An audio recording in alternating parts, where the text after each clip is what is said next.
কখনো কাউকে নিজের থেকে বেশি ভালোবাসতে নেই। নিজের থেকে বেশি ভালোবাসলে একটু কষ্ট পাইতে হয়, এটাই।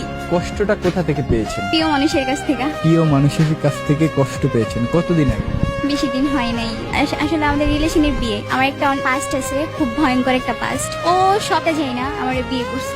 এখন আমাদের সম্পর্ক ওরকম নাই আর কি, আমার ছাইরা চলে গেছে। আগে আমার বিয়ে হয়েছিল, একটা বাচ্চা আছে, আমার অতীত এগুলা যাই না। ওই ছেলে সব মাইনে ও আমার বিয়ে করছে।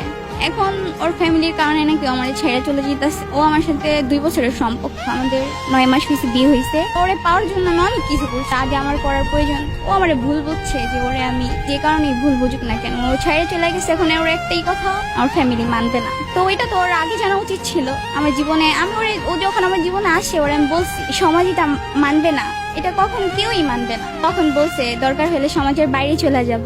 এখন ওই মানুষটাই আমার পাশে নেই। সবচেয়ে কষ্ট লাগে এটাই, যে মানুষটা আমার সবটা যেন আমার বিয়ে করলো, যে মানুষটা বলছে আমার কখনো ছেড়ে যাবে না, সে আমার ছেড়ে চলে গেছে। আমাকে মিথ্যা অপবাদ দিছে। সে কিন্তু জানে সে আমার বিয়ে করছে। আমি একদম ভেঙে গেছি। একমাত্র আল্লাহর উপর ভরসা করে আছি। সম্পর্ক শুরু হওয়ার আগেই তাই আমার পাশ বলছিলাম যে দেখো আমি 8-10টা মেয়ের মতো না, আমার জীবনটা খুব অন্যরকম, আলাদা। ও মানে নাই, ও আমার জন্য এটা করব সেটা করব, মইরা যাও। ভালোবাসলে ভালোবাসার মতো, যে সারা জীবন মৃত্যুর আগ পর্যন্ত পাশে থাকবে, এরকম ভাবে ভালোবাসা উচিত।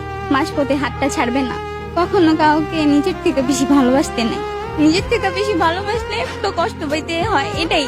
আর বিশ্বাস করতে নেই, এটাই বলতে চাই। অনেক বিশ্বাস করছিলাম, বিশ্বাসটা রাখতে পারিনি। মাঝপথে হাত ছেড়ে চলে গেছে, বলছিল কখনো ছাইড়া যাবে না। আমার লাইফে যে পাস্ট ছিল বাকি, তখন আমি বুঝতাম না ভালোবাসা কি। কিন্তু আমার লাইফে আসার পরে যে ভালোবাসে কি, এটা আমি বুঝতে পারছি। আর ও আমার ওরকম ভাবেই ভালোবাসছে।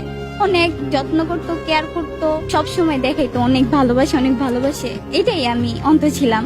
আমি মানুষটার চিনতে পারিনি। যদি কখনো কেউ ভালোবাসো, মাঝপথে হাতটা ছাইড়া যেও না। সারা জীবন পাশে থাকার চেষ্টা করো। ফ্যামিলি তো অজুহাত, বাহানা। সে যদি সত্যি আমার এক ভালোবাসতো, সে সারা দুনিয়ার সাথে লড়াই করে হইলো আমার রাখতো। তাকে অন্ধবিশ্বাস করছিলাম। সে যা বলতো তাই করতাম, সে যেভাবে বলতো ওইভাবেই চলতাম। এখন বিশ্বাসের কাছে যেহেতু হারিয়ে গেছি, এখন আর কিছু বলার নাই। এখন সামনে আগাই যেতেছি, জানি না সামনে আমার কি আছে, একমাত্র আল্লাহ তাআলা জানে। আল্লাহর উপর ভরসা রাখছি। প্রিয় মানুষটার প্রতি কোনো অভিমান আছে? অভিমান না, অনেক রাগ আছে। যদি ছাইড়া যাওয়ার হইতো, এত ভালোবাসা দিল কেন, আর এত ভালোবাসলো কেন? আগেই চলে যেত, বিয়ের আগেই চলে যেত। ভালোবাসার মানুষটাকে কি কখনো ভোলা সম্ভব? না, আমরা যে বলি ভালোবাসার মানুষকে ভুলা যাবো, আসলে আমরা ভুলে যেতে পারি না। এই যে আজকে আমরা এত সুন্দর একটা জায়গায় আসছি, সবচেয়ে বেশি কিন্তু তারই মিস করতেছি। তারে বলছিলাম যে এখানে সেখানে নিয়ে কত জায়গায় ঘুরাবো।